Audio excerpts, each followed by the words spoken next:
विद्यार्थी मित्र हो, इयत्ता 10वी जील दोन चलातील रेषीय समीकरणे या पाठामध्ये आपण क्रेमर्स पद्धतीने दिलेले रेषीय समीकरणाची उकल कशी काढायची, how to solve the linear equations by Cramer's method हे आपण मागच्या व्हिडिओमध्ये बघितलेलं आहे। त्यानंतर सराव संच 1.3 मधील अधिक काही उदाहरणे सोडून आपण ही पद्धती अधिक चांगल्या पद्धतीने समजून घेऊया। तर क्रेमर्स मेथडमध्ये आपण इक्वेशन्स हे अतिशय सोप्या पद्धतीने आणि कमीत कमी जागेमध्ये आपण हे सोडू शकतो। It is the easiest method. दिलेल्या इक्वेशन्स जे आहेत, आता या ठिकाणी एक्झाम्पल नंबर 2 घेतलेला आहे 1.3 मधलं। 4x + 3y - 4 = 0, 6x = 8 - 5y। सर्वप्रथम फर्स्ट ऑफ ऑल काय करायचं आहे की दिलेले जे इक्वेशन्स आहेत तर ते स्टँडर्ड फॉर्म मध्ये आहेत का, आणि स्टँडर्ड फॉर्म तुम्हाला माहिती आहे। स्टँडर्ड फॉर्म काय आहे, ax + by = c। या स्टँडर्ड फॉर्म मध्ये आहेत का पहा, आणि नसतील तर इक्वेशन्स फर्स्ट ऑफ ऑल आपल्याला स्टँडर्ड फॉर्म मध्ये न्यायचे आहेत आणि मग नंतर आपण त्याला सॉल्व्ह करणार आहोत। तर स्टँडर्ड फॉर्म मध्ये पहिले इक्वेशन बघा, 4x + 3y - 4 हे लेफ्ट साइडला आहे तर आपण राईट साइडला शिफ्ट करणार आहोत, आणि 6x = 8 - 5y। 5y जे राईट साइडला आहे तर ते लेफ्ट साइडला घेणार आहोत। म्हणजेच आपण ते इक्वेशन्स जे आहेत तर सर्वप्रथम स्टँडर्डाइज किंवा त्याला आपण स्टँडर्ड करून स्टँडर्ड फॉर्म मध्ये नेऊया। तर काय फर्स्ट इक्वेशन काय होईल, 4x + 3y = -4 राईट साइडला नेल्यानंतर +4 होतील, आणि 6x - 5 लेफ्ट साइडला न्या +5y = 8। आणि आपण अशा पद्धतीमध्ये जर आपण a1 b1 a2 b2 आणि c1 c2 च्या जर व्हॅल्यूज कॅल्क्युलेट केल्या तर यामध्ये आपल्याला साइन्स चेंज येतील, त्यामुळे आपलं जे आहे सोल्युशन्स हे रॉंग होऊ शकतात। त्यामुळे सुरुवातीला आपण त्याला स्टँडर्ड फॉर्म मध्ये नेणार आहोत। आणि आता हे इक्वेशन्स जे आहेत तर a1x + b1y = c1 आणि a2x + b2y = c2 याच्याशी कम्पेअर करा, आणि दिलेल्या दोन्ही इक्वेशन्स मधून a1 a2 b1 b2 c1 c2 च्या ज्या व्हॅल्यूज आहेत तर त्या व्हॅल्यूज कॅल्क्युलेट करूया। a1 म्हणजे इक्वेशन 1 मधील एक्सचा कोइफिशियंट, एक्सचा सहगुणक, तर या ठिकाणी एक्सचा कोइफिशियंट आहे 4। a2 मीन्स इक्वेशन नंबर 2 मधला एक्सचा कोइफिशियंट आहे 6। b1 वायचा कोइफिशियंट इक्वेशन 1 मधला 3, आणि b2 वायचा कोइफिशियंट इक्वेशन नंबर 2 मधला आहे 5, c1 4 आणि c2 8। आता यावरून आपण सुरुवातीला जो मेन डिटर्मिनंट आहे डी जो डिटर्मिनंट आहे तो डी डिटर्मिनंट कॅल्क्युलेट करूया। आणि डी डिटर्मिनंट कशा पद्धतीने मिळतो आपल्याला, a1 a2 b1 b2 a1 a2 b1 b2 चे व्हॅल्यू पुटअप करा, 4 6 3 आणि 5। डिटर्मिनंट सॉल्व करूया आपण, 5 × 4 और 4 × 5 - 6 × 3। 4 × 5 मल्टिप्लिकेशन करा, 20 - 18 आणि 20 - 18 = 2। म्हणजे जो डी डिटर्मिनंट आहे तर त्याची व्हॅल्यू मिळालेली आहे आपल्याला 2, d = 2। सिमिलरली dx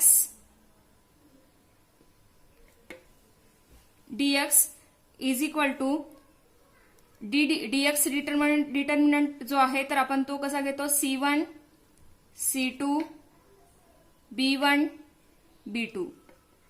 हे जोपर्यंत आपल्याला सराव होत नाही, डायरेक्ट डिटर्मिनंट dx लिहित असताना चुका होऊ नये त्यासाठी सुरुवातीला सराव करत असताना D determinant a1 a2 b1 b2 dx बरोबर आहे c1 c2 b1 b2 अशा पद्धतीने लिहित चला, आणि एकदा सराव झाल्यानंतर लिहिलं नाही तरी चालतं।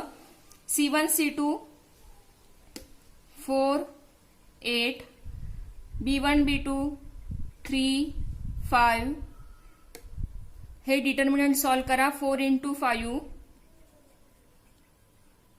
मायनस 8 × 3 और 3 × 8 काही लिहिलं तरी चालतं. 4 × 5 20 minus 8 × 3 it is 24.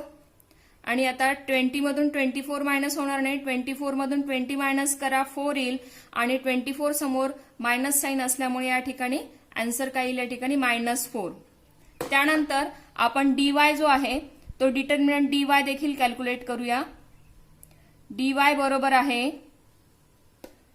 a1 a2 c1 c2. तुम्हाला सुरुवातीला लिहिण्याचा कंटाळा जरी आला तरी तुम्ही जर लिहिलात काही एक्झाम्पल्स सॉल्व्ह करत असताना तर तुम्हाला त्याचा भरपूर सराव होईल. 4 6 4 8 4 × 8 मायनस 6 × 4 4 × 8 इट इज 32 आणि 6 × 4 इट इज 24. सबट्रॅक्शन करा इट इज 8. dx -4 dy 8 मिळालेलं आहे आणि d बरोबर आहे 2 मिळालेलं आहे. त्यावरून आपण x ची व्हॅल्यू कॅल्क्युलेट करूया. x is equal to dx by d. dx is -4 divided by 2 that is equal to -2. तर x ची व्हॅल्यू मिळालेली आहे आपल्याला -2. dy d इज त्यानंतर आपल्याला y ची व्हॅल्यू कॅल्क्युलेट करायची आहे. y is equal to dy by d. dy is 8. Value of the d is 2 is equal to 4. तर तुम्हाला या ठिकाणी y जो व्हेरिएबल आहे तर y ची किंमत मिळालेली आहे 4 आणि x ची व्हॅल्यू मिळालेली आहे 2. The solution of this equations या दिलेल्या समीकरणाची उकल आपल्याला मिळालेली आहे x, y is equal to -2, 4. तर अशा पद्धतीने आपण एक्झाम्पल नंबर 2 या ठिकाणी सॉल्व्ह केलेला आहे. इक्वेशन स्टँडर्ड फॉर्म मध्ये आहेत का हे परत एकदा चेक करा. ax + by is equal to c ह्या स्टँडर्ड फॉर्म मध्ये आहेत. यावरून आपण a1x + b1y is equal to c1 आणि a2x + b2y is equal to c2 या इक्वेशन सोबत कम्पेअर करून a1 a2 b1 b2 c1 c2 यांच्या व्हॅल्यू कॅल्क्युलेट करूया. हे काय आहेत कोइफिशियंट्स आहेत. a1 म्हणजे x चा कोइफिशियंट. या ठिकाणी x चा कोइफिशियंट काही नाही म्हणजे काय असणार आहे 1 असणार आहे. a2 दुसऱ्या इक्वेशन मधला x चा कोइफिशियंट तो आहे 2.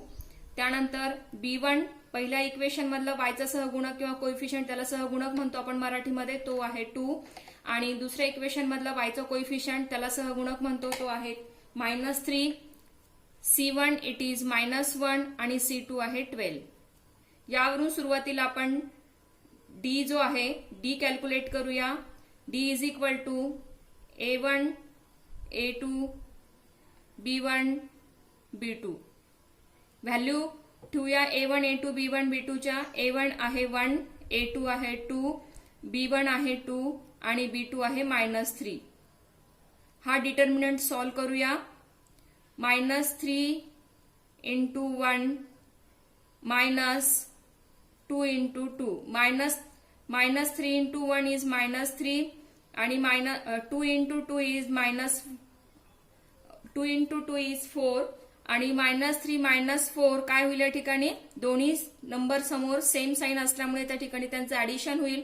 It is -7. तर या ठिकाणी d ची व्हॅल्यू मिळालेली आहे आपल्याला d इज इक्वल टू -7. त्यानंतर आपण dx आणि dy हे जे दोन डिटर्मिनंट्स आहेत ज्यातून आपल्याला x आणि y जे व्हेरिएबल्स आहेत तर त्याची व्हॅल्यू मिळते. तर dx साठी आपण डिटर्मिनंट लिहूया. dx is equal to c1 c2 b1 b2. c1 c2 c1 आहे -1 c2 आहे 12 आणि B1 आहे 2 आणि B2 आहे -3.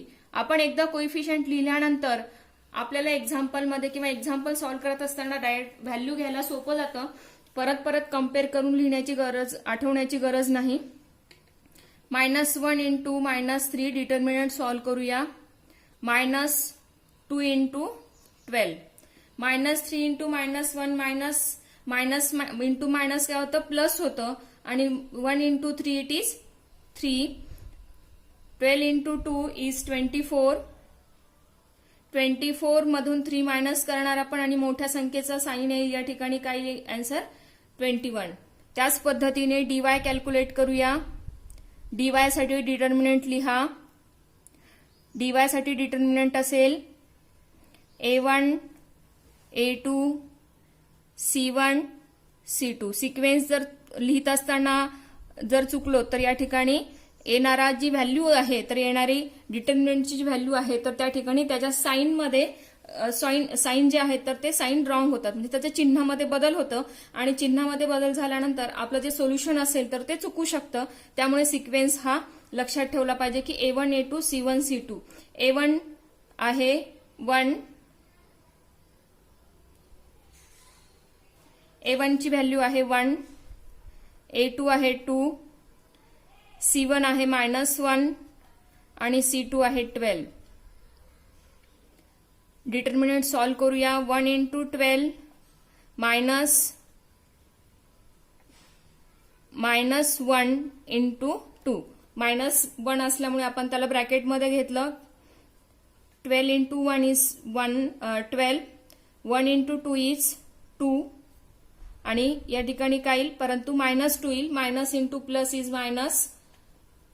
12 minus minus plus 2. 12 plus 2 is equal to 14. तर या ठिकाणी dx ची व्हॅल्यू आपल्याला मिळालेली आहे -21 आणि dy ची व्हॅल्यू मिळालेली आहे 14. यावरून आपण x ची व्हॅल्यू कॅल्क्युलेट करूया. x is equal to dx by dy. हे सूत्र लिहिणं अतिशय आवश्यक आहे. dx आहे -21 आणि d आहे -7. d ची व्हॅल्यू -7 मिळाली. dx -21 आणि dy जो आहे तर तो 14. डिव्हिजन करत असताना सेम साइन आहेत. Minus minus get cancel. 7 ने 21 ला 7 ने 21 ला डिवाइड करा. x ची व्हॅल्यू किती मिळते 3. त्यानंतर सिमिलरली आपण y ची व्हॅल्यू कॅल्क्युलेट करूया. dy by d is equal to dy आहे 14 डिवायडेड बाय d आपण कॅल्क्युलेट केला तो आहे -7 आणि y ची व्हॅल्यू मिळेल या ठिकाणी आपण +14 ला -7 ने डिवाइड करतो. त्यामुळे डिव्हिजन जो आहे तर त्याचं किती येणार आहे, कोशंट जो आहे तर तो -2 येणार आहे. तर या ठिकाणी आपल्याला ह्या इक्वेशन्सचे सोल्युशन मिळाले. x ची व्हॅल्यू मिळालेली आहे 3 आणि y ची व्हॅल्यू मिळालेली आहे -2.